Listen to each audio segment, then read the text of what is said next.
Hi there, welcome back. Angela here at Sew Bright Alpine Quilting. Hello to everyone if you're watching us in Bendigo and everywhere else around the world.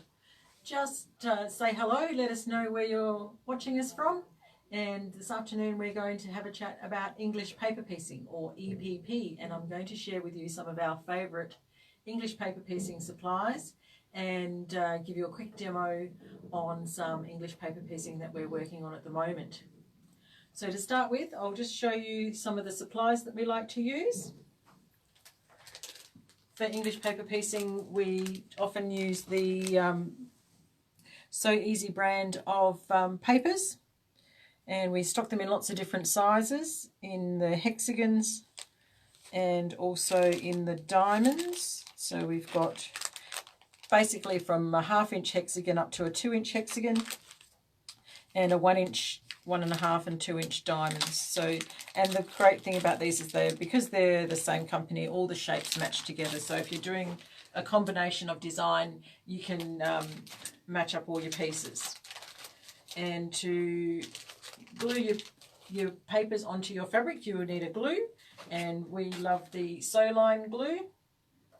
So the glue stick comes with a with one refill. And we also have the refills in sets of 2 and in a bulk pack of 6. So if you've not seen the glue before, it's like a pen. So it's like using a pen when you're wiping it on. Nice fine glue, and it's a temporary stick, so it's a water-soluble one.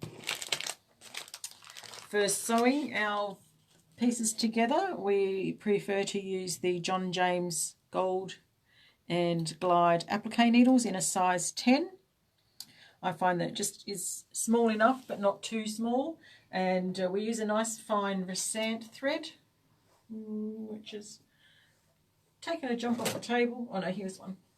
So we use the Resant thread for all our piecing. It's a very fine 100 weight thread.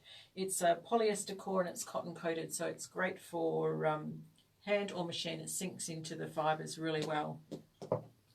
A couple of other things that we like to use to help our fingers, we use the needle grippets if our fingers are slipping, and also thimbles if you're having trouble as well, to stop yourself pricking your fingers.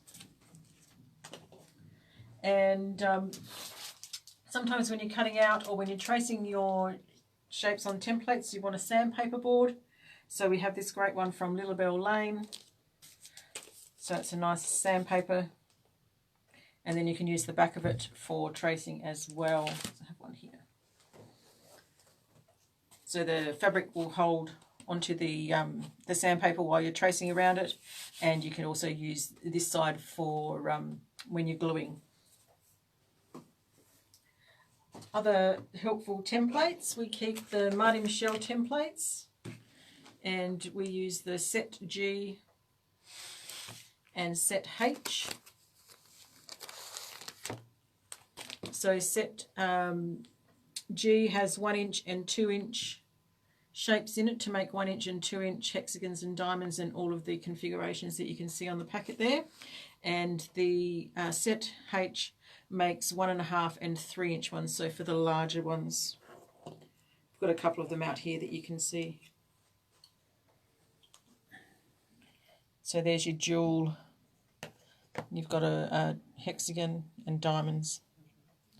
And as I said, they will all fit together as well.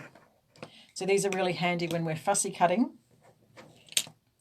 And for fussy cutting, we use the Little Bell Lane fussy cutting mirror in conjunction with their range of fussy cutting viewers that have lots of different shapes in them. So they have hexagons and diamonds and all sorts of things. There's 2 different ones, and we use the diamond one on the quilt behind me. Oops, something's fallen down. So this is a recent quilt that I finished called Chrysalis Garden. Oopsie. Made it worse. So all of the stars and the hexagons have been English paper pieced, and I've fussy cut all of the diamonds and the hexagons from that Chrysalis range fabric. So I have a piece of fabric here that I can give you a quick, maybe, where's it gone? Here it is. So this is the fabric that the diamonds were cut out of. So it's lovely fabric on its own, but I decided to cut it up and make it into a diamond. And to do that, we used the diamond shape viewer, which you can see is well used. And we pop that down on the fabric. And then we take our mirror and pop the mirror over the top. And then that gives you the star shape. Now you can take the mirror for a walk around the fabric to work out exactly where you want to cut out from. So if you have a look on the pattern, you'll see that it's about there that I used. So once you get the viewer in the right place, you can take the mirror away. You can come back with your water-soluble pencil and mark the outside, the stitching line, and then come back in with your template, which is not that one, it is the bigger size one. You can come back in with your template and trace around that shape. Just imagine that we're doing this size. So you would trace around the shape, and then you could cut it out with your rotary cutter, or you could cut it out with scissors. You could draw another line and cut it out with scissors. And then you would pop your shape over your diamond paper, and then you would turn it over and you would glue the edges. Same thing with the hexagon. So with that hexagon on the quilt here, we use this butterfly panel. So I used the hexagon viewer to work out where I wanted the design to lay, and it was about there. So I had the butterflies slightly off center, and then what I did was I came back in with the 1-inch template. I'll draw the line first, then I'd come back in with the 1-inch template and cut out a strip the width of this template, and then just cut around the English paper, around the fabric, and then pop the paper on the back and glue that on, and then we would whip stitch them all together. And then you would applique them onto the background here. You can see a longer video on me demonstrating this technique on our YouTube channel. The other English paper piecing patterns that we really love are these ones called In the Round from Helen Stubbings from Hugs and Kisses. And Helen's patterns are really different in that the papers that you glue on, you iron them on the back of your fabric, and they actually stay there while you're stitching them together, and they're water soluble, so they will wash out when you wash the project. I've got a couple here.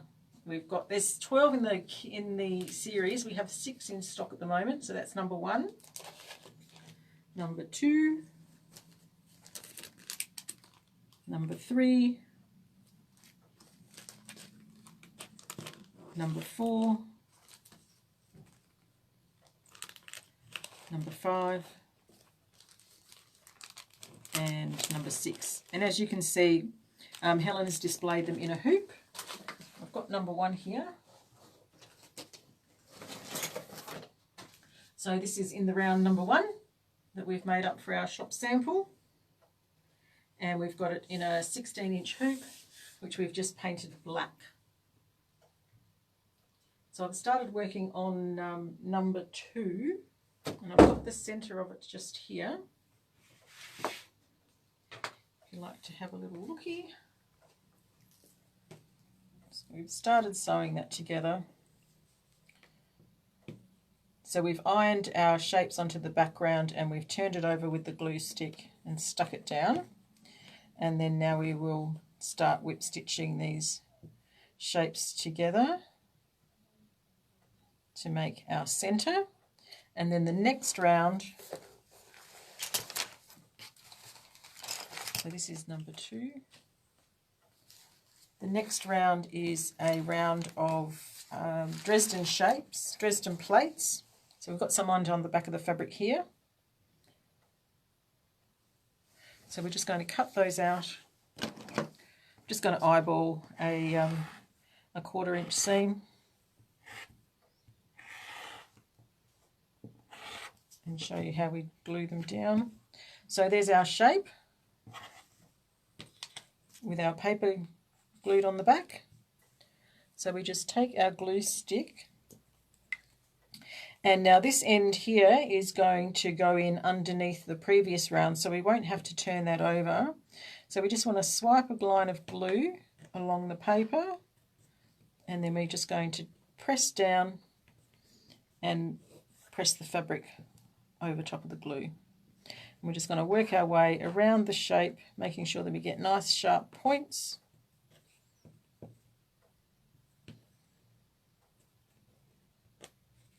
Don't worry about those little doggies, because we can bend those over when we're sewing it together.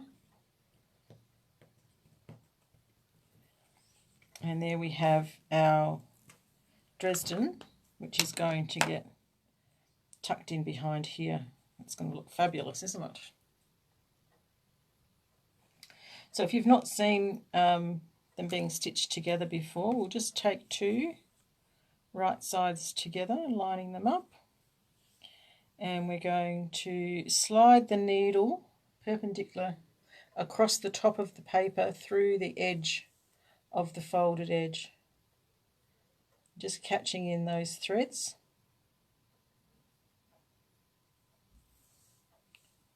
And we're going to do that all the way along. Now if you keep the needle perpendicular, your stitches will go straight through the 2. If you come through this way on an angle, then when you open it up, you'll see the stitches. So you want to do these stitches quite close together, about 1/8 of an inch apart, or a couple of mils, and you'll just stitch along that edge, very close to the edge, just sliding the needle through the top of the fold and continuing all the way along. And then when you get to the other end, you can slide the needle in along the seam allowance, or you can knot that off there and come back to the centre. So then we will keep stitching and show you some more of that another day. The other ones that we have also from Lilibelle Lane is the Sherbet Daisy, which is a great little project. Makes this cute little doily. Sorry, Steve. This cute little doily, which we've put onto the piece of linen and put a little bit of rickrack in there just to give it a little bit of texture. So that's a great little present. And we also have the Tenderness Pincushion from Lilibelle Lane, which comes with the papers already cut out there for you as well. And you can see a couple of other things that we use here. Our rainbow scissors.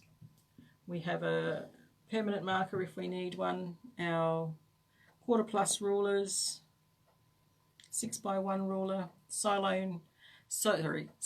Line Trio pencil, which is my favourite one. It has 3 coloured leads in it, so it has the lead colour, a pink one, and a white one. So it's great for tracing things and drawing nice fine lines when you need them. So as I mentioned earlier this morning, you can find all of these products in the shopping hall of the Great International Craft Show under Sew Bright Alpine Quilting, or you can go directly to our website at www.sewbright.com.au and click on the online store and then the Great International Craft Show tab. Tomorrow morning we'll be back again with the embroidery. Sorry, I mentioned that this morning that we were having embroidery this afternoon, but I got myself all mixed up. So tomorrow morning we'll be talking about embroidery and a new project that we've got underway that will be starting on the 6th of January, Stitch Along using the French General panel. So we will see you then, and we're also in the classroom again tomorrow making the chenille cushion. So if you want to see how to turn one of these gorgeous wildlife art panels into a textured cushion with our chenille cutter, we'll be using the clover slash cutter, and in the classroom at 2 o'clock tomorrow to show you how to do this gorgeous cushion. Thanks for watching. We'll see you again tomorrow. Bye bye.